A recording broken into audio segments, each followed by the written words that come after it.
Si tu as un problème quelconque dans la vie et tu sais pas c'est quoi ton problème, tu souffres beaucoup. Dès lors qu'on te dit ton problème, c'est pas réglé, mais tu souffres moins parce qu'on met des mots là-dessus. Et là, je vais m'avancer un peu sur quelque chose de très personnel. Et moi, j'ai eu certains problèmes de santé pendant des années, où ce que ma quête a été de découvrir qu'est-ce que j'ai. Et encore aujourd'hui, j'ai pas découvert qu'est-ce que j'ai. Cependant, il y a un moment où ce que j'ai complètement abandonné la quête de comprendre ce que j'ai et que je me suis résilié dans tout ce que je veux, c'est bien aller. Tout ce que je veux, c'est de la guérison. Et comme on a associé le « faut savoir comment, faut savoir c'est quoi, faut comprendre pourquoi » à « OK, là, on va pouvoir soit médicamenter, ou soit traiter, ou soit faire quelque chose pour la guérison », mais là, je suis pogné à juste essayer de trouver. Mais là, pendant des années, tu essaies de trouver c'est quoi le problème, et il n'y a pas de mots pour trouver c'est quoi ton mot. Mais là, tu restes encore plus dans de la colère et dans de la friction, donc tu t'éloignes de la guérison. Et je peux vous confirmer aujourd'hui que je vais beaucoup mieux.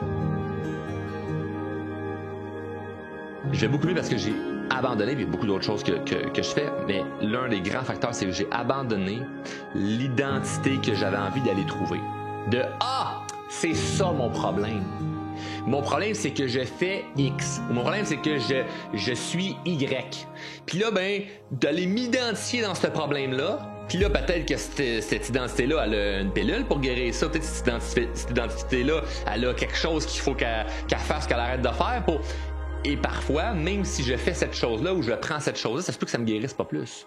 Dès lors qu'on s'identifie à quelque chose qui n'est pas notre avantage, on peut rester coincé là-dedans et on peut tomber en addiction avec ça. On peut être en addiction avec le terme ou le mot qui nous définit parce que ça nous rappelle qu'on est vivant, ça nous rappelle qui on est et on est plus confortable dans un désavantage envers nous-mêmes qui nous maintient dans un confort que l'inconnu.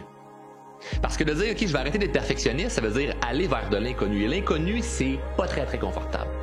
Fait que si l'inconnu est très inconfortable et que j'ai peur d'aller vers l'inconnu, je préfère bien plus être perfectionniste. Donc inconsciemment, tu peux être en accord avec le perfectionniste, en accord avec l'anxieux, en accord avec le rebelle, en accord avec le rêveur, en accord avec le débordé, parce que c'est plus confortable d'être débordé, d'être rêveur, d'être rebelle, d'être anxieux, d'être perfectionniste que d'aller vers l'inconnu.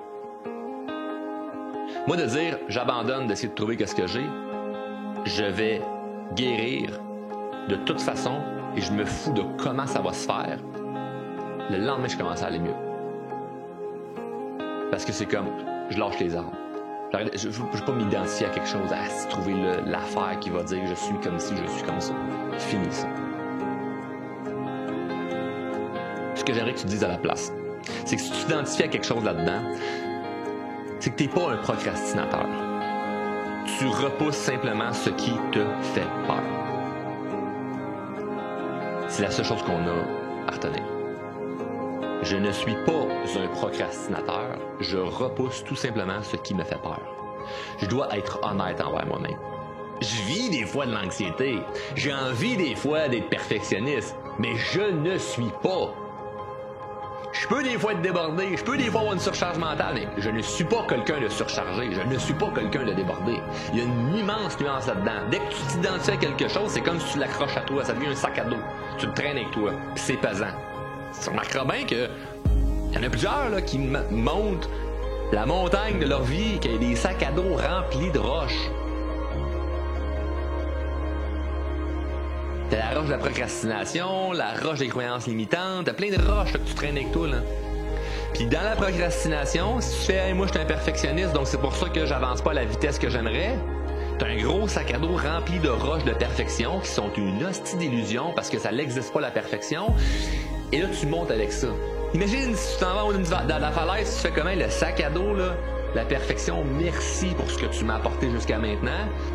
Je suis vraiment heureux d'avoir cette prise de conscience-là que finalement, tu m'épuises et tu le garoches en bas de la montagne.